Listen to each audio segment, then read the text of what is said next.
Bonsoir. La notion francophonie dépasse le cadre institutionnel du phénomène pour habiller une réalité beaucoup plus complexe que l'on imagine. Cette notion ne désigne plus uniquement le simple fait de parler français, mais de plus en plus les expériences partagées et mises au profit des communautés ayant le français en partage. Avec l'invité de ce soir, Madame Hasmik Jivanian, linguiste, professeure à l'Université d'État d'Erevan, nous allons essayer d'expliquer la complexité sémantique de ce phénomène. Bonsoir, Hasmik Jivanian. Bonsoir, Almen. Merci de l'invitation. Avec plaisir. Étant linguiste, vous avez une manière intéressante de conceptualiser le phénomène de la francophonie. Comment vous voyez la francophonie dans ses liens ou relations avec les sociétés et les cultures? Alors, oui, la francophonie, c'est vrai que c'est une notion assez complexe. Pour moi, d'abord, ça voulait dire tout d'abord, en tout cas initialement, quand je me suis initiée à ce domaine de francophonie, ça voulait dire d'abord le français et la France. Donc, j'avais vraiment une vision assez étroite, stéréotypique de la francophonie. Donc, c'était France. Et puis, c'est vrai que je connaissais pas beaucoup de la France. Donc, la France, ça se résumait à Paris. Et Paris, ça se résumait à Paris touristique, etc.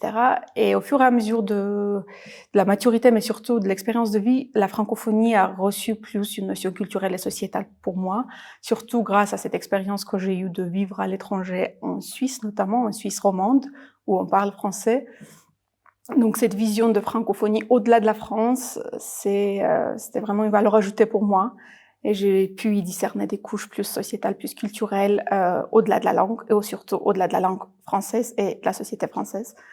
Et ça m'apportait beaucoup de richesse. Donc voilà, ça ne se résume plus en France, par la France et par le français. D'accord, donc il y a eu ce changement d'angle de vue en quelque sorte. De la langue vers la société dans un sens, et aussi de la langue, même à l'intérieur de la langue, la langue française en France et au-delà de la France, et l'attitude envers le français en France et dans d'autres pays francophones, ce n'est pas la même. Et c'est aussi très enrichissant de voir ces différences. Donc, le français en France, c'est assez similaire, en fait, à l'attitude que nous, les Arméniens, ont envers notre langue arménienne. Donc, je pense que pour moi, c'est intéressant de faire ces parallèles. Alors qu'en Suisse, c'est une société multiculturelle et plurilingue. Et quand tu habites dans un milieu plurilingue, tu es par défaut pluriculturel. Et l'approche, l'attitude envers la langue, ça devient plus ouverte et plus libre en quelque sorte. En tout cas, tu as moins de peur non fondée qu'il faut protéger la langue par l'influence d'autres langues, qu'il faut être... voilà, cette notion puristique envers la langue qui est aussi très présente en société arménienne. Et je pense aussi c'est un phénomène assez connu en France et moins visible dans d'autres sociétés francophones pour lesquelles le français est une langue maternelle, mais qui est entourée par défaut par d'autres langues, et donc les gens vivent en présence de différentes langues. Ça change la vision de la francophonie. Justement, est-ce que cela ne veut pas dire que la langue française devient une sorte de centre de gravité, un lieu, en quelque sorte, d'intersection de cultures diverses? Peut-on affirmer que le français n'est plus une simple langue de communication ou un simple moyen de communication entre ces différentes cultures et communautés, mais plus un moyen permettant de mettre en avant ou de mettre en valeur toutes ces cultures? Justement, oui, je pense que ça résume mon expérience que j'ai eue avec cette notion de francophonie et une langue qui m'a ouvert vers le monde, mais en même temps, grâce à cette ouverture du monde que j'ai eue grâce au français, je n'ai pas permis que le français soit une porte qui me ferme du reste du monde.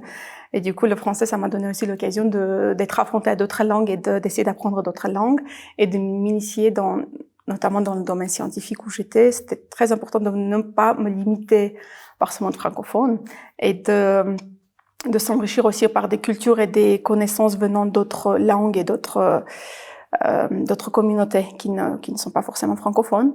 Donc, en quelque sorte, oui, je peux dire que la francophonie a eu pour moi cette valeur de m'initier aux différentes cultures, de ne pas me limiter par une seule culture, de comprendre déjà que le français, ce n'est pas seulement la propriété des Français, c'est déjà une idée assez forte que ça fait sens de l'insister, je pense.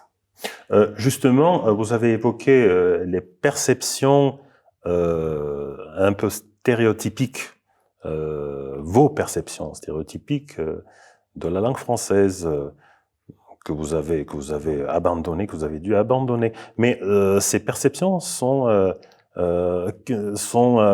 communes à beaucoup de gens dans le monde entier. Est-ce qu'on peut dire que la diversité culturelle prend petit à petit le dessus sur ces stéréotypes, ces clichés, ces idées reçues autour de la langue française?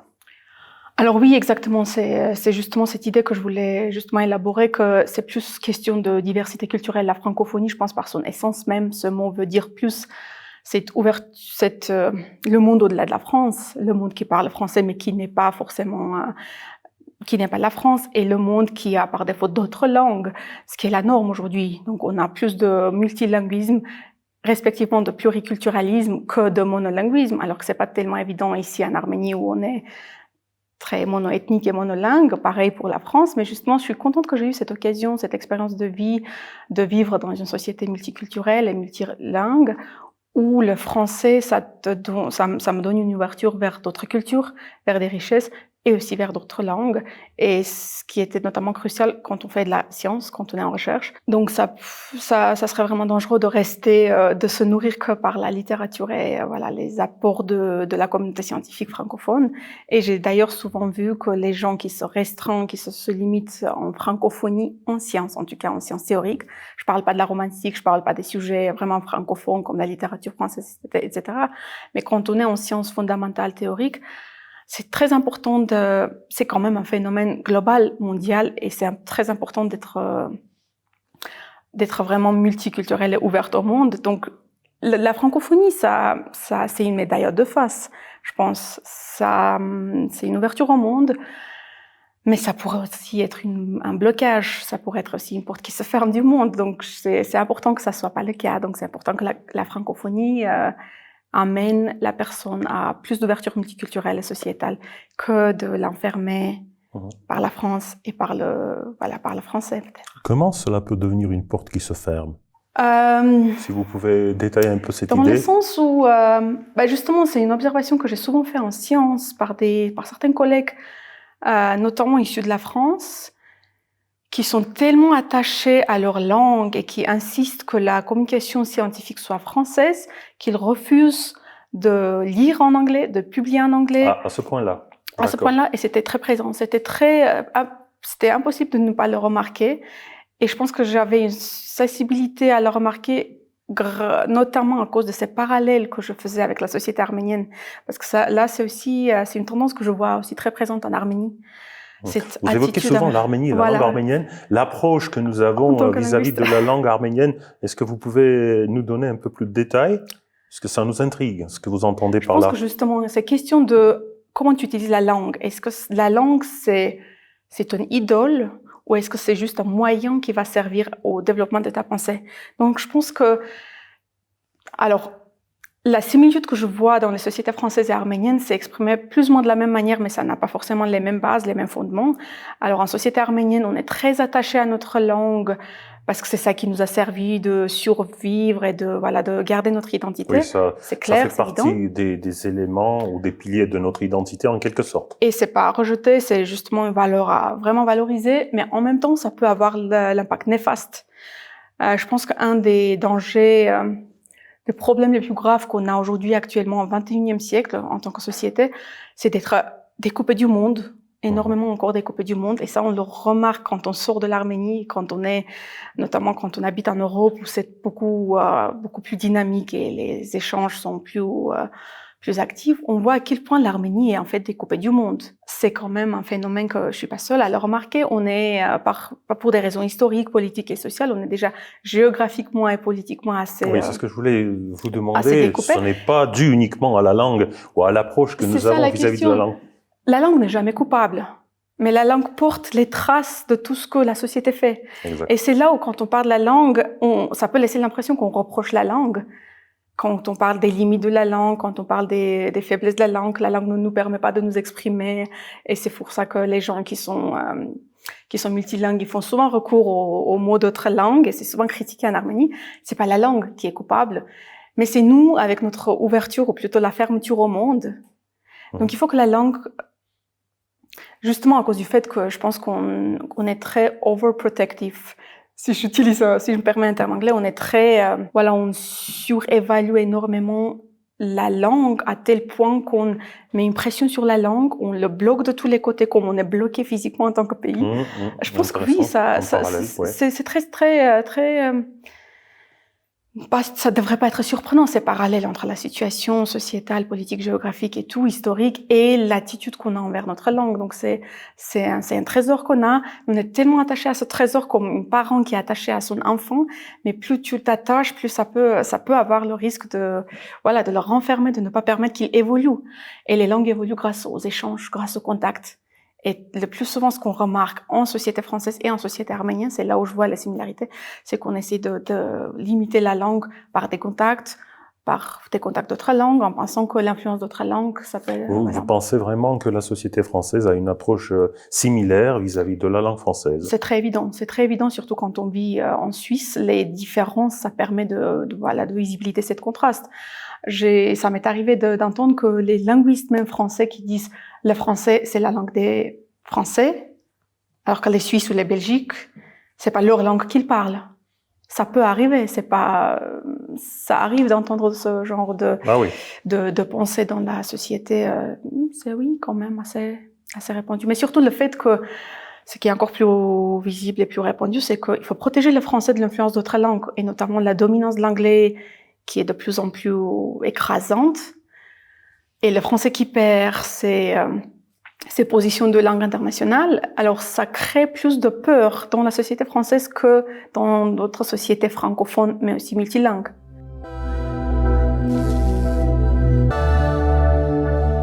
De ce point de vue, justement, la francophonie institutionnelle, toutes les organisations qui œuvrent pour le français, pour la langue française, pour l'épanouissement de la langue française, leur objectif premier, ce n'est pas justement en quelque sorte aussi, de protéger le français contre toutes ces atteintes, en quelque sorte. Alors, il faut protéger, il faut contribuer au développement et à l'internalisation du français.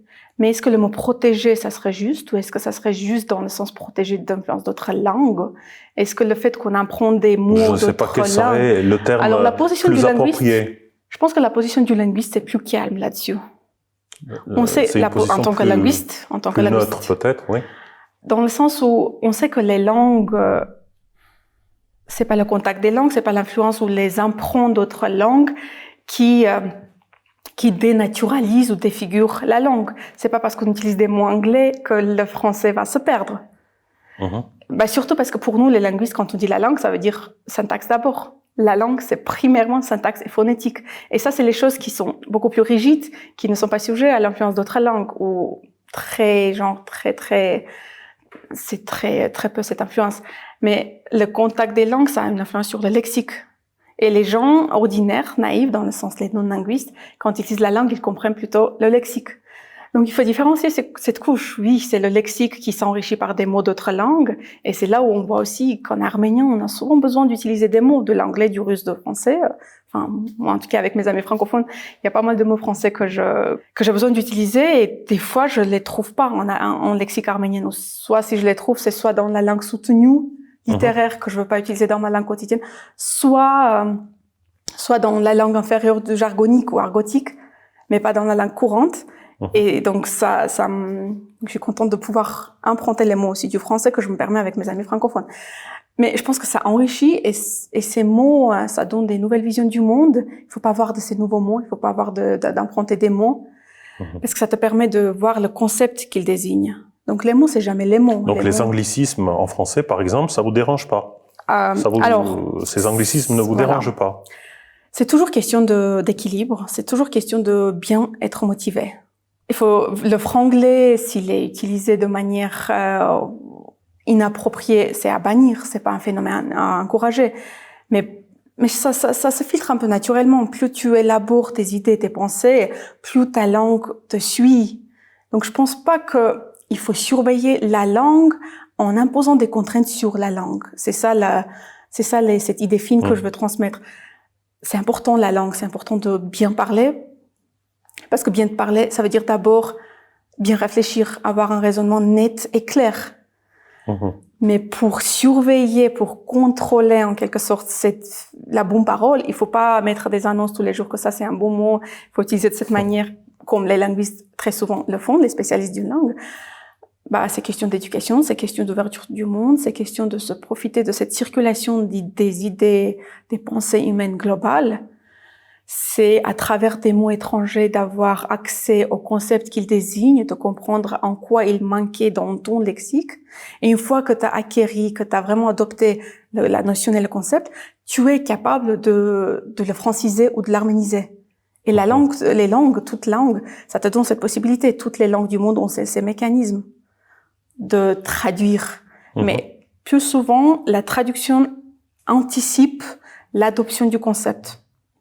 Donc, par cette tendance, par cette folie ou par cette, pression de vouloir tout traduire pour justement protéger la langue d'autres langues, très souvent, on limite le concept que le terme étranger était supposé de transmettre.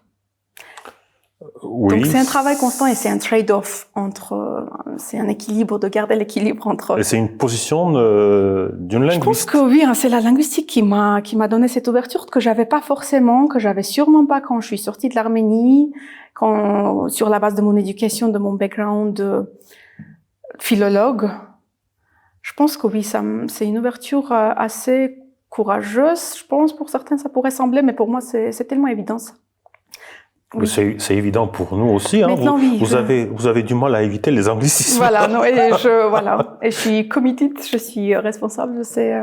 Mais oui. Ça me fait du bien. Il y a des mots qui ont qui transmettent des affinités, que c'est bien de profiter de cette lexique d'autres langues, mais toujours dans le but de comprendre leur valeur ajoutée pour qu'une fois que la communauté l'a adoptée, on soit capable d'enrichir notre propre langue.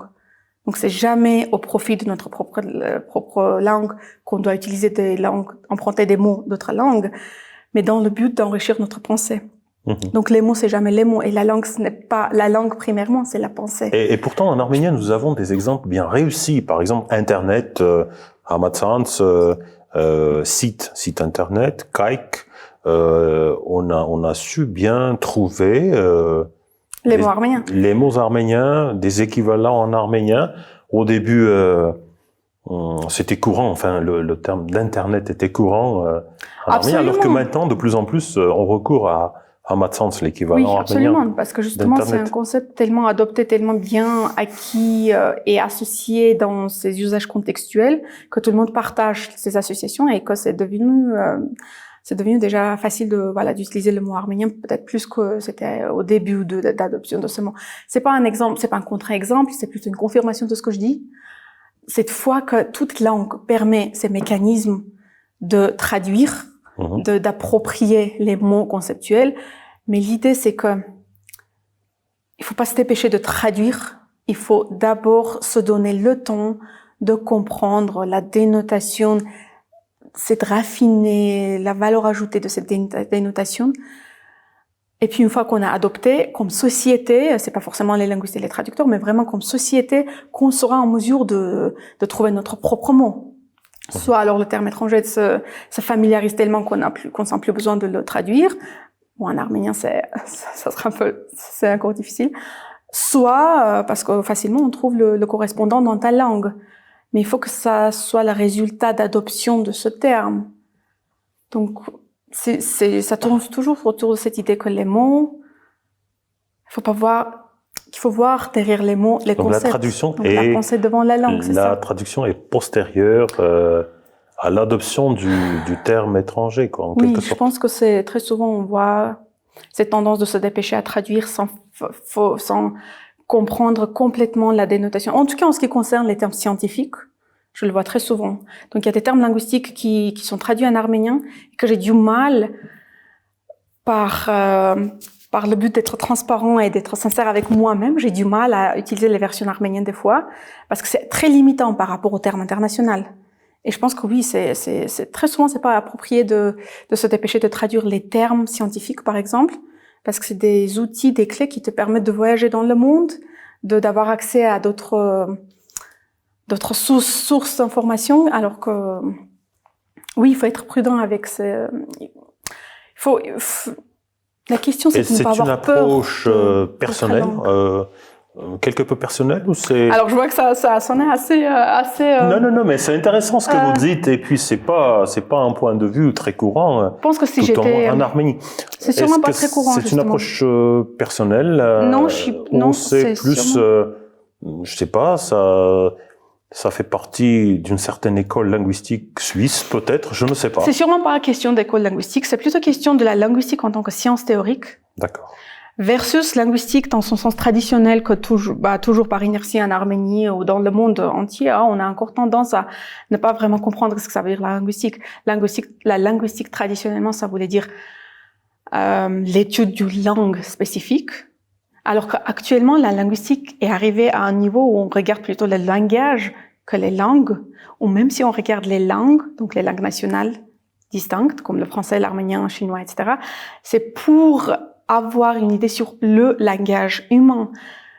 Et donc la linguistique, ça me donne des outils de me rapprocher plus à l'être humain, à l'espèce humaine en tant que Homo sapiens, au-delà des distinctions nationales finalement. Donc on est plus dans l'anthropologie en quelque sorte. Ah oui, la linguistique. Plus que dans la linguistique. C'est très très anthropologique dans le sens. Moi, ce que j'appelle, c'est que la linguistique actuellement, plus que jamais, plus qu'avant, est devenue une science humaine dans le sens authentique du mot. Ce n'est plus tellement une science philologique, c'est une science humaine dans le sens que c'est sur l'être humain. Moi, je l'appelle, c'est une science cognitive. Indépendamment des théories, des cadres conceptuels, que ce soit cognitif ou pas à l'intérieur de la linguistique, dans un sens large, je classifie, et je suis loin d'être seule à le faire, c'est très commun en linguistique moderne, de classifier la linguistique en tant que science, comme une science cognitive. Donc on l'appelle plutôt psychologique, mais c'est vrai qu'il y a un côté anthropologique sûrement. Et d'ailleurs, anthropologie cognitive, il y a aussi cette sous-discipline anthropologie cognitive. Il y a beaucoup de théories en linguistique qui sont élaborées par des anthropologues cognitifs. D'ailleurs, donc c'est pas surprenant. Alors oui, c'est important de comprendre que la linguistique, ça m'a donné une ouverture d'esprit dans le sens où, au-delà des langues et au-delà des mots, ce qui est important, c'est l'être humain et la pensée. Et la langue, finalement, c'est pas un idole, c'est pas le but, c'est le moyen. Mais c'est vrai que c'est très délicat comme idée. Justement, de tous ces points de vue, si on essaie de conceptualiser la francophonie, qu'est-ce que c'est comme phénomène du point de vue de tout ce que vous venez de dire? Finalement, c'est un phénomène de parler une langue qui n'est pas forcément... Alors, soit ce n'est pas forcément le tien, soit c'est une autre langue, c'est une deuxième langue qui est la tienne. Donc, je vois forcément en francophonie... Si on y regarde à travers ce prisme de au-delà de la France, la francophonie, dans sa sémantique, comporte cette pluriculturisme, multilinguisme, en quelque sorte. Donc, on parle de la francophonie, il s'agit du français, mais un français qui est parlé par des gens qui partagent d'autres langues, n'est-ce pas? Donc, au Canada, on est francophone, mais forcément, on est francophone et anglophone. Donc, la francophonie, en quelque sorte, c'est un phénomène où le français cohabite avec d'autres langues. Et c'est ça la richesse de la francophonie, et c'est ça la richesse de cet échange humain. Alors, il faut que la langue ne soit pas une porte qui ferme, il faut pas, mais c'est une porte qui ouvre. Donc, la francophonie, ce n'est pas un espace étanche, en quelque sorte. Étanche. C'est-à-dire, ce n'est pas un espace, ce n'est pas un mur imperméable, en quelque sorte. Oui. Au contraire, ça laisse de la place à d'autres cultures, à d'autres langues, d'après vous, d'après ce que vous venez de dire. Oui, je pense que je me suis plus rapprochée à cette perception de la francophonie. Apparemment, grâce aussi à mon expérience de Suisse, un pays qui est quadrilingue, qui a 4 langues officielles, qui est arrivé à préserver les langues qui sont pas parlées par beaucoup de locuteurs, mais cette attitude de préserver les langues et de vivre avec le français, avec d'autres langues. Alors, le français, il est parlé ça serait la langue native maternelle de, je pense, 20% des locuteurs en Suisse. Mais on n'a pas cette peur que le français est en voie de disparition parce que l'allemand, il est beaucoup plus écrasant, il va l'influencer, il va remplacer le français. Et ça, c'est quelque chose qui était assez nouveau comme attitude envers la langue, que j'ai acquis en Suisse. Et je pense qui est moins présent en France. D'accord. Parce que la France, c'est quand même une société qui est plus monolingue. c'est quand même une société qui a accepté beaucoup de vagues d'immigration, mais il en reste toujours monolingue, on peut dire. Il y a très peu de régions qu'on peut appeler bilingues. La France, ça reste largement quand même monolingue. Et ça, ça signifie beaucoup de choses. Bon, pour conclure, s'il devait exister une discipline scientifique ayant pour objet la francophonie, non pas la langue française, mais la francophonie, serait-ce plutôt une discipline linguistique, une discipline sociologique, ethnologique, historiographique, culturologique, alors, c'est assez provocatif. Anthropologique. C'est assez provocatif de me forcer à faire le choix. Donc, en tant que linguiste, j'aurais tendance de dire linguistique, mais intention non, de forcer. Je sais, mais voilà, je vais pas tomber dans ce piège de choisir. D'accord. Je sais pas lesquels il serait parce qu'il a toutes les couches. Il devrait se nourrir de des apports de toutes ces sciences. Quoi qu'il en soit, ça serait une science cognitive, une science humaine. Dans le sens du terme que je perçois à travers la linguistique, ça serait une science sur l'être humain. Donc voilà. Asmik Jivanian, merci beaucoup. Merci à toi, Armen. Merci aussi de lancer cette émission. C'est vrai que quand j'ai appris que tu fais ça, je me suis dit mais comment ça se fait que jusque-là on n'avait pas une émission pareille en français.